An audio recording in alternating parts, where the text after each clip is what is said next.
कौन? मुझे तो लगा था कि ये सारे कोठरियाँ खाली हैं। कौन है वहाँ?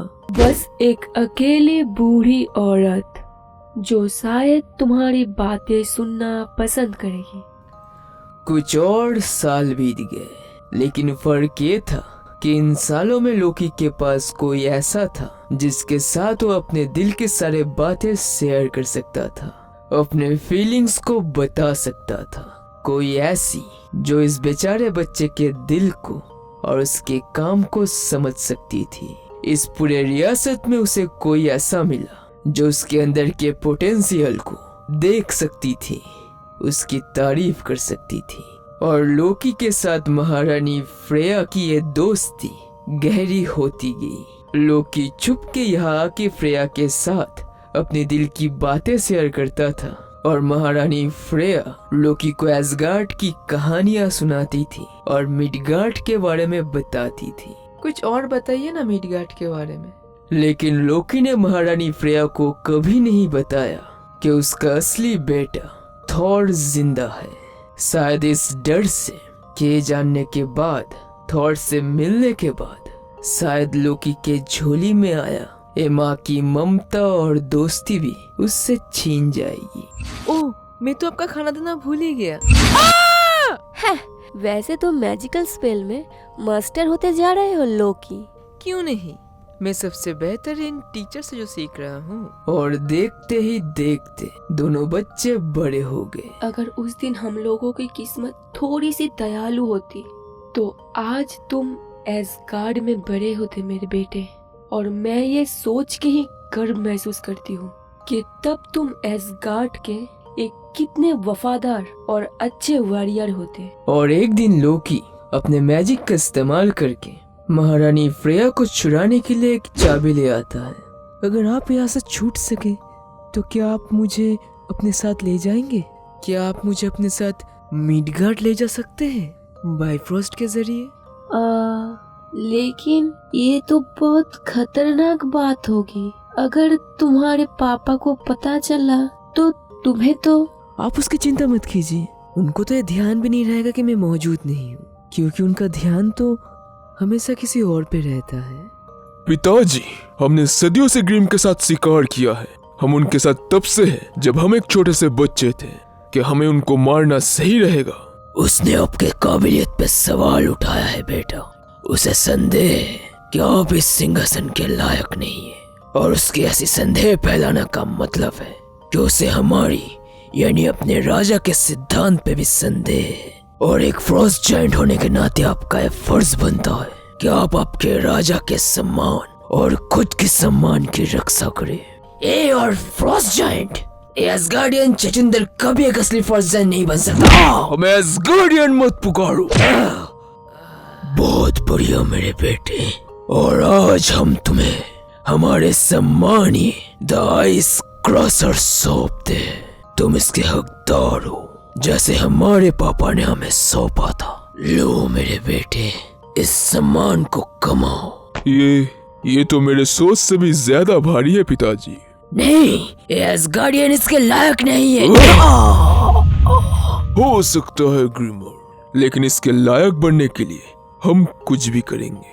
हमें लगता है कि हमें आपको शाबाशी देनी चाहिए, द क्राउन प्रिंस थॉर।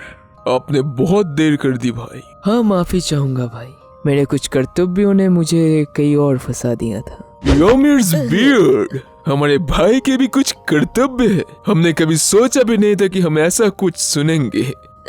अब आप भी मुझे अपमान करने लगे भाई। ना, हम तो बस मजाक कर रहे थे।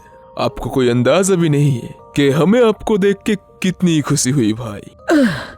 भाई योमिर्स बियर्ड, मैंने तो कभी सोचा भी नहीं था कि थॉर भी मजाक कर सकता है। हम गंभीर रहते हैं क्योंकि हमारी रियासत को हमारी गंभीरता की जरूरत है। हमारी रियासत की हालत सच में गंभीर है भाई, और आपको भी होना चाहिए। पिताजी चाहते हैं कि कल हमारे साथ आप भी मुस्पिलहाइम के मार्च पे चले।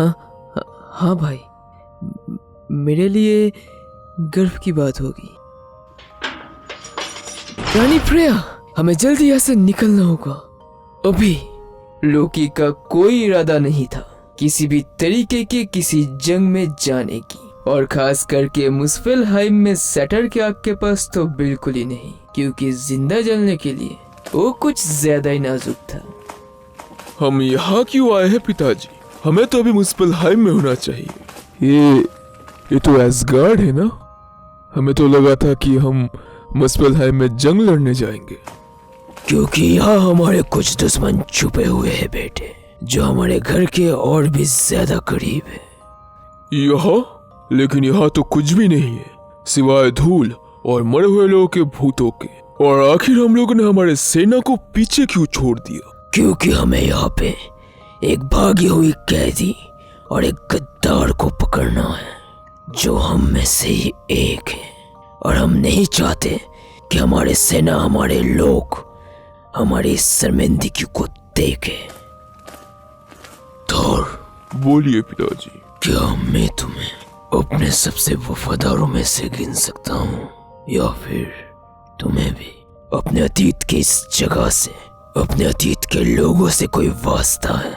नहीं पिताजी, अभी हम सिर्फ और सिर्फ योटनहाइम के वंशज हैं। हमारे अतीत के इस जगह से हमें कोई भी वास्ता नहीं है, और न ही इस जगह के प्रति हमें कुछ भी अनुभूति है।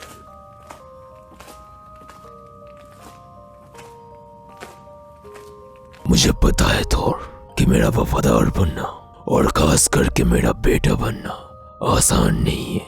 हम आपको कभी भी निराश नहीं करेंगे पिताजी। मुझे पता है मेरे बेटे, मुझे तुम पे पूरा भरोसा है। इन 9 रियासतों में सिर्फ तुम ही हो जो मुझे निराश नहीं करेगा। क्या? लोकी?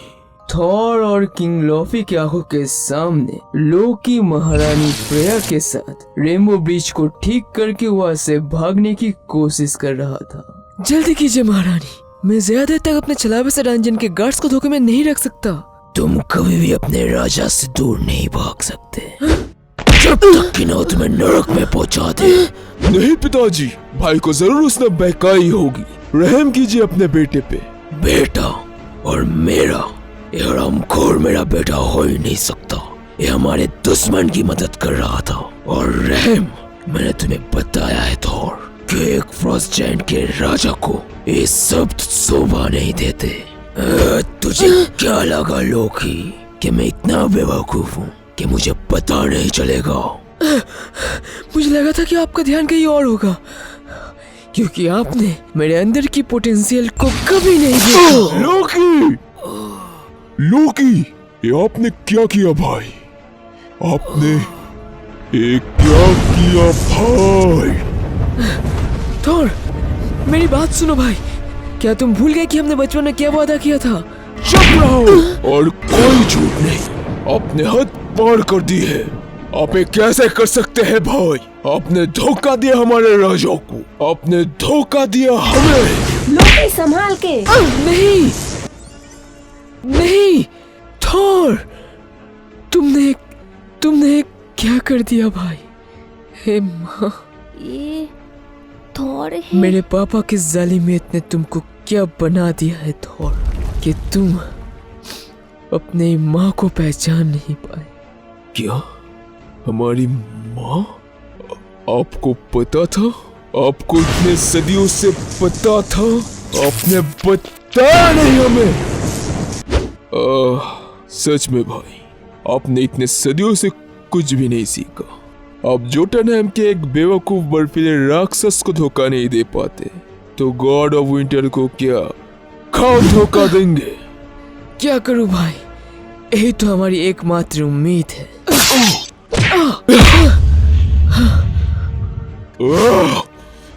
हमें लगा था आप मेरे भाई हैं। अब सभी हमें जाने क्यों नहीं दे रहे भाई? हमें बस अपना रास्ता ढूंढना है, हमारी जिंदगी का मकसद ढूंढना है।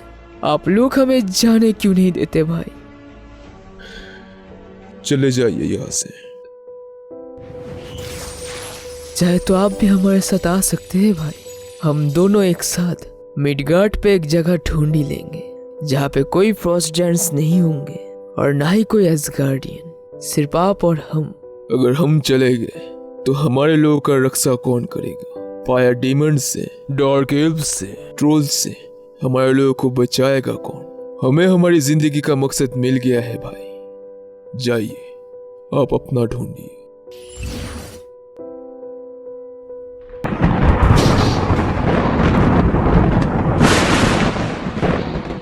और वही आखिरी बार था जब लोकी और थॉर ने, दोनों भाइयों ने एक दूसरे को आखिरी बार के लिए देखा था।